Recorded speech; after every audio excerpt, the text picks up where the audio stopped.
नमस्कार, मैं डॉक्टर प्रीति गुप्ता, लक्ष्मण सेठ हॉस्पिटल एवं test tube baby centre Jhansi से।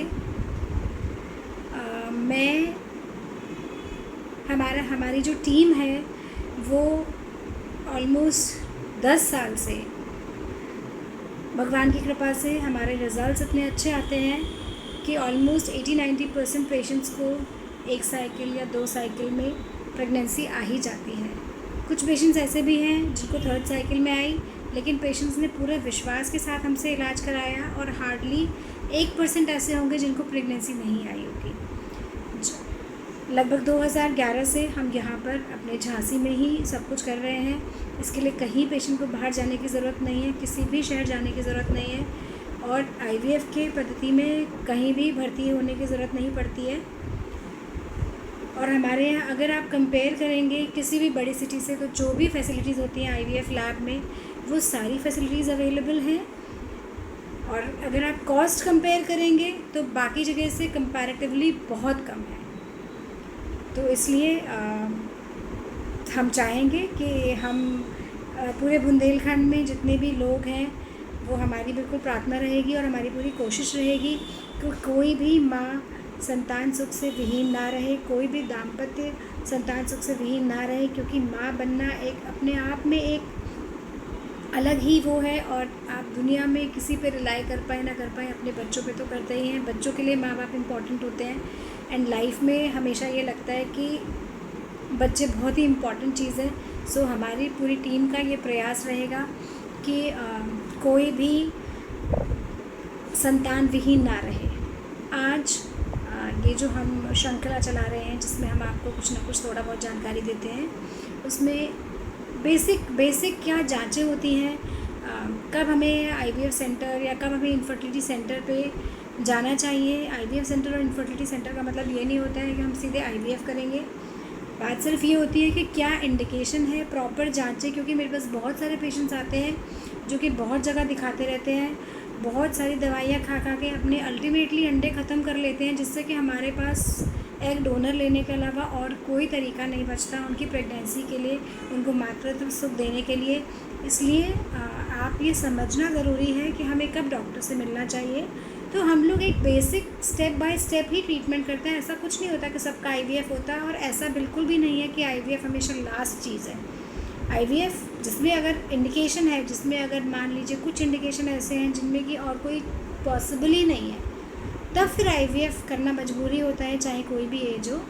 तो सबसे पहले आप ये समझिए कि जो भी पेशेंट है, अगर उसकी जो लेडीज़ है उनकी उम्र 30 साल से कम है और 1 साल तक वो अपने हस्बैंड से ऑलमोस्ट रेगुलर इंटरकोर्स में रही हैं, ऑलमोस्ट रेगुलर वो जो शादी के संबंध होते हैं वो निभा रही हैं 1 साल से, और उनको प्रेगनेंसी नहीं आई है, तो फिर उनको अपने डॉक्टर से मिलना चाहिए। और अगर 30 साल से ऊपर उम्र है, जो कि आजकल बहुत ज़्यादा कॉमन हो गया है, लेट मैरिजेस, अगर 30 साल से ऊपर उम्र है तो 6 महीने अगर हो चुके हैं जबकि आपने कुछ भी यूज़ नहीं करा है, तो आपको अपने डॉक्टर से मिलना चाहिए। अब आती है बात जांचों की कि क्या जांचें इंपॉर्टेंट होती हैं। तो सबसे इम्पॉर्टेंट कुछ बेसिक जांचें होती हैं। जांचें बहुत सारी होती हैं, बट जो बेसिक इम्पॉर्टेंट जांचें हैं वो सबसे इम्पॉर्टेंट चीज़ है कि एक अल्ट्रासाउंड, जिसमें हमें ये दिखाई दे कि अंडे कैसे लग रहे हैं, यूट्रस कैसे लग रहा है, कोई गांठ तो नहीं है, अंदर की झिल्ली कैसी दिख रही है। फिर हिस्ट्री इम्पॉर्टेंट होती है कि पीरियड्स रेगुलर है कि नहीं। उसके बाद जो दूसरी जांच आती है वो होती है ट्यूब की जांच, जो बहुत जगह मिस हो जाती है, और ये बहुत इंपॉर्टेंट चीज़ है ट्यूब्स की जांच करना। कई बार हम लोग ट्यूब्स का टेस्ट करते हैं और शुरुआत में करने में ट्यूब्स खुल जाते हैं, तो अगर ट्यूब्स खुल जाते हैं तो हम एक बहुत बड़ी चीज़ से बच जाते हैं। तो सेकेंड इम्पॉर्टेंट थिंग ट्यूब्स की जांच है।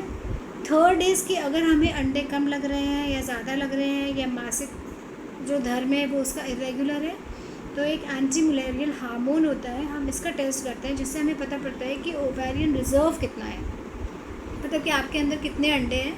क्योंकि लाइफ में फ़िक्स होता है कितने एग्स टूटेंगे। जब पैदा होती है लेडीज़ तो कुछ लाखों में होते हैं, फिर जब पीरियड्स का टाइम होता है तो कंपैरेटिवली कम हो जाता है, फिर हर महीने अंडे टूटते जाते हैं, और जब महीना बंद होने का टाइम आता है तब तक ऑलमोस्ट अंडे ख़त्म हो जाते हैं। तो ये जो एंटी मुलेरियल हार्मोन है, ये हमें ये बताता है कि इनके एग्स कितने बचे हैं। And third and most important चीज़ है जो कि हम लोग छोड़ देते हैं, वो है हस्बैंड के सीमेन का टेस्ट। जो कि बहुत इम्पॉर्टेंट है, बहुत सिंपल है। मेल्स अपनी ईगो पे मत लें, बिकॉज़ मैक्सिमम मैं यही समझाती हूँ कि मेल्स में सीमेन ख़राब होना बहुत रेयर होता है। ज़्यादातर थोड़ी बहुत कमी होती है, मोटिलिटी ख़राब है, थोड़ा बहुत काउंट कम है, तो उसके लिए मेडिसिन है। इसलिए प्लीज़ अपने ईगो, और मेल्स की सबसे बड़ी बात है, फीमेल्स के इन्वेजिव टेस्ट होते हैं, मेल्स का बिल्कुल इन्वेजिव नहीं होता। उन्होंने सीमेन निकाल के दिया, टेस्ट हो गया।